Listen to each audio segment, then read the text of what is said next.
Habibi, welcome to Saudi Pro League Central. And wow. In the promo to this game, we told everybody. I mean, honestly, you can go watch the promo. I think it's on the shorts here on our YouTube, as well as all across our social media channels, the TikTok, Instagram, and Twitter. Excuse me. But in the promo video that we did, we dubbed Al Qadsiah the giant slayers of the Saudi Pro League. And we did that on purpose. The reason we did that on purpose is it seems like Al Qadsiah like to only turn up against the big boys, like this, the big boys that are known as the giants of the Saudi Pro League. Um, and sometimes I just wish, I tend to ask myself, why are you not like this every week, Al Qadsiah? And I think if they were playing in the Premier League, the Al Qadsiah fans might be chanting to the Al Nassr fans, "Can we play you every week? Can we play you every week? Al Nassr, can we play you every week?" Because that is unbelievable. I mean, how you turn up against the big boys, I understand it's easy to find motivation against the big boys, but my word, if they played like that against all the teams, they would get very far in the league. So guys, this game started, two teams both going toe to toe, and Al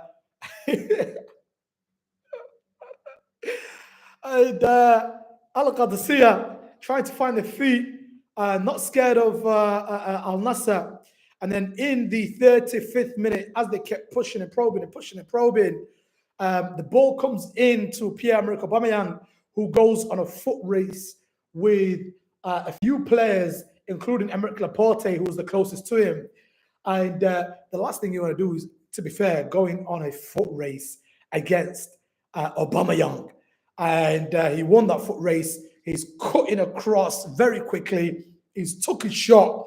And that shot was saved by the keeper. The keeper who thought, if he just pushes it out wide to his right side, then, he would be okay. Or at the very least, his defender, Mohammed Abu Al-Shamat, would be able to, Sultan Al-Ghanam would be able to be there to sweep up for him. But that was a mistake, a huge mistake, because as he pushed it to the right-hand side, Al Qadsiah's left winger, Turki Al-Amar, picked it up, fantastically slotted it in, and it's 1-0.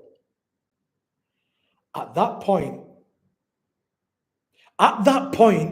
as a neutral who just wanted a good game, I thought, oh my God, Al Qadsiah have just scored. Turki Al-Amar has scored for Al Qadsiah. Aubameyang's shot just saved. I think we're going to get a very good game now, and Al Nassr are going to wake up.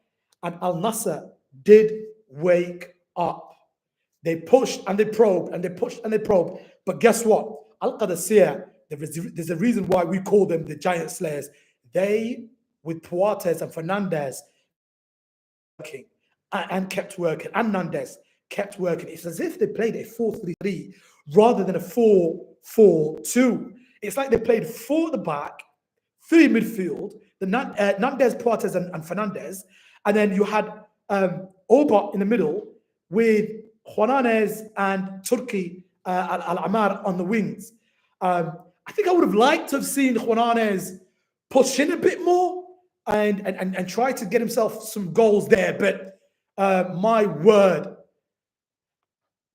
the game lit up after that. And the two teams going toe to toe. We've gone into the half time now. And then after half time, both teams pushing again to try and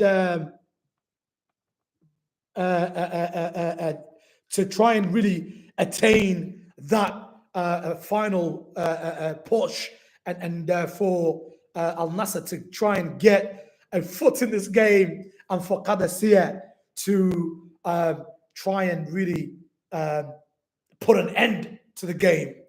And towards the end, the game just went crazy. The game went absolutely crazy. Otavio picks up the ball on the right hand side, a little bit like the Aubameyang goal, where Aubameyang, the ball come over his head and he's gone on a foot race, and he took a shot, Amar finished it off. Very similar to that. Otavio this time picks up the ball. Ronaldo's there, and it feels like the likes of Nacho and Piqué thought that the ball was coming to Ronaldo. Instead, the ball has gone across and over both of them, back post, back stick. Sadio Mane touches it with his left foot to caress it onto the floor, looks at the keeper, and I wish I could do an edit right now where it just says, Sadio Mane looking at the keeper, and the keeper, it just says wasted. Because as Sadio Mane touched that ball to caress it onto the floor and he took his shot, the keeper was in no man's land. 1-0 and then 1-1. Sadio Mane makes it 1-1. And that's exactly what everybody was hoping for, because you're thinking Cristiano, the GOAT Ronaldo, can't score you a brace every week.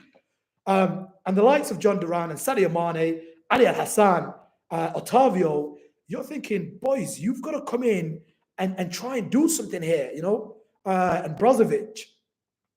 But to be fair, John Duran had a few chances, and I really hope everything's okay for John Duran in his personal life and his footballing life, because for me, John Duran is one of the best footballers on the planet, best strikers on the planet.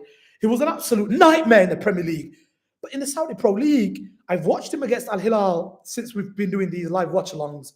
I've watched him against Al Riyadh, and I've watched him today against Al Qadsiah or Qadsiah. And John Duran is struggling to find his feet a little bit. It's as if he's thinking too much rather than just get the ball, do the simple things. If it's a pass, it's a pass. If it's a cross, it's a cross. And if it's a shot, it's a shot. Easy for me to say. Sat here as a fan, watching from afar, watching it on a screen against world-class players, against some of the most elite, fittest players in the world. It's very easy for me to say what I want to say and what I would have done and could have done and should have done. But what I do know is John Duran is struggling here for confidence.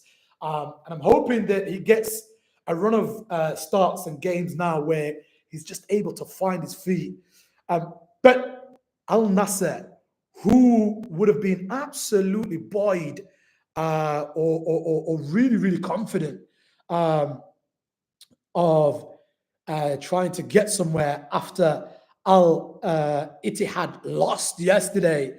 But the exact same thing happened to them today, because towards the end of the game went crazy. Al Nassr are pushing for that second goal. It's 1-1, but very quickly, when Mane scored in the 84th minute, Nandez picks up the ball. They put a string a few passes together. Nandez crosses into Aubameyang.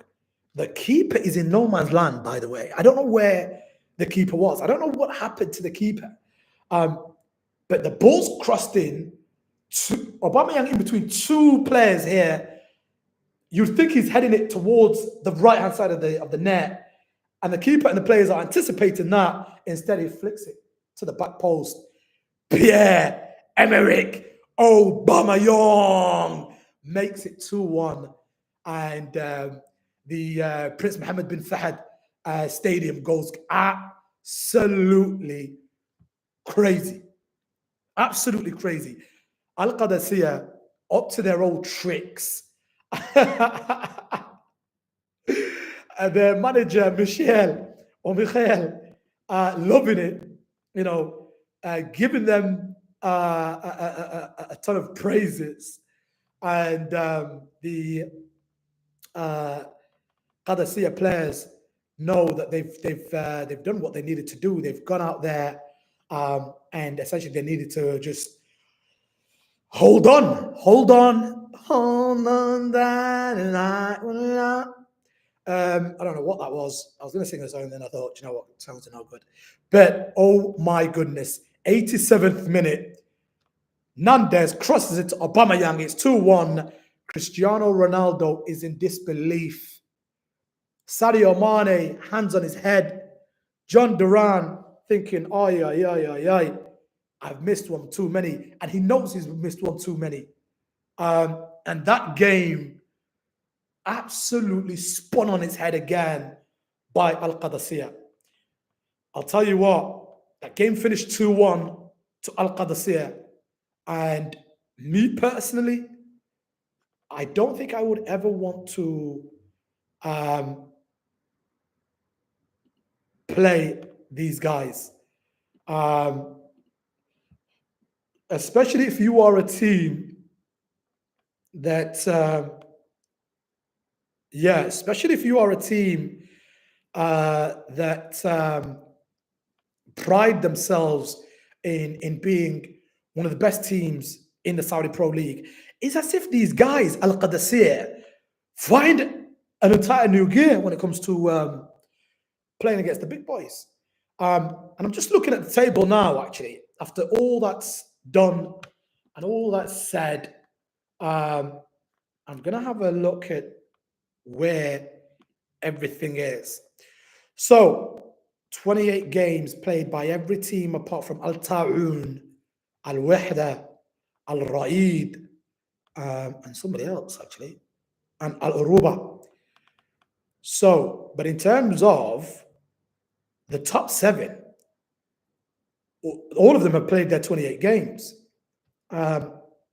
So, after 28 games played, Ittihad are the biggest winners of. No, Al Hilal are the biggest winners of the weekend.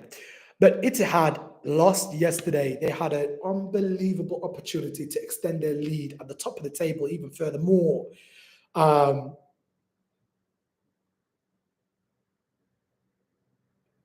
Because Al Hilal are on 61 points. So Al Ittihad are on 65 points. Al Hilal are on 61 points. Al Nassr are on 57 points. And Al Ahli on 55 points. Al Ahli with a fantastic win this weekend, by the way. And then Al Qadsiah, what a job they've done. They're also on 55 points, level with Al Ahli. Same amount of games played, breathing down the necks of Al Nassr. So yeah, this is pretty crazy.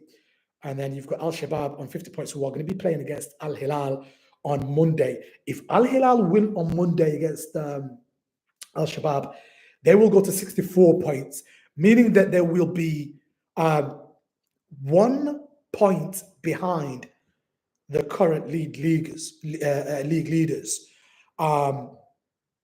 Give us your thoughts. Will Ittihad bottle the league now? Or is 4 points still too much of a deficit? From what I can see, Al Hilal have been a little bit hot and cold. But saying that, Al Ittihad, their defense, they say defense is on fire. Your defense is on fire. No, no, no, no, no, no, no, no, no, no, no, no. Al Ittihad's defense is not on fire. It's cold. It's been put out. It's leaking goals. It's a leakage. It's an absolute drain leakage. They need to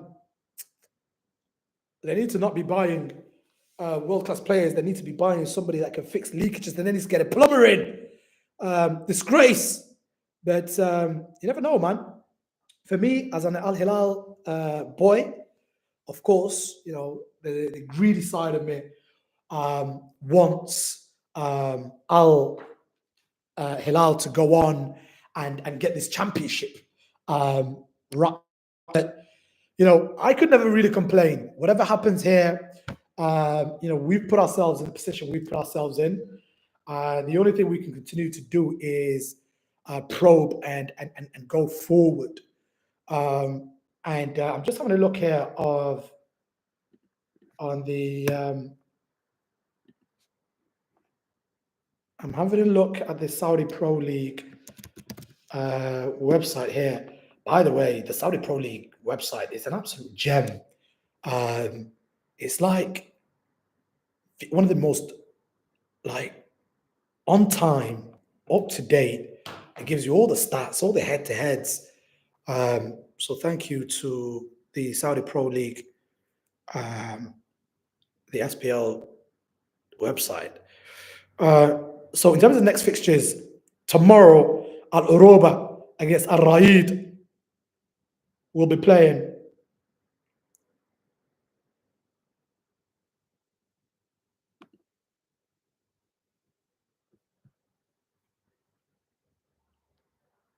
Do you know what? I really wanted to cover that game tomorrow, but unfortunately, the zone. What am I paying a subscription for? The zone have decided not to play that game, which I don't understand because there is nobody else that has the rights to that game in the UK. Although saying that, the 3 p.m. kickoffs, nobody else shows it in the UK as well. But whoever has the rights to the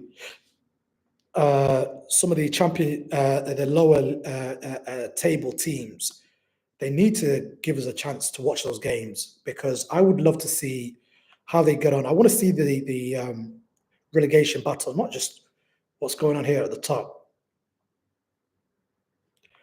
But yeah, guys, Pierre-Emerick Aubameyang gets a goal, and it's not been a good weekend for Cristiano Ronaldo because the leaderboard means Aubameyang is going to get closer. But yo, guys, I've been your man, the gentleman, and this is the Saudi PL Central. We are your first ever independent fan channel for the Saudi Pro League. We're really trying to build a community here of people that love football and people that are trying to get into the Saudi Pro League because as football fans, we're seeing some of the best players around the world pack up their bags and go to the Saudi Pro League. So where are they going? What's the league like? Let me go see it. That's what we've done. Follow us and subscribe on YouTube. We're also on TikTok, Instagram, and Twitter officially at the moment, and nowhere else exclusively.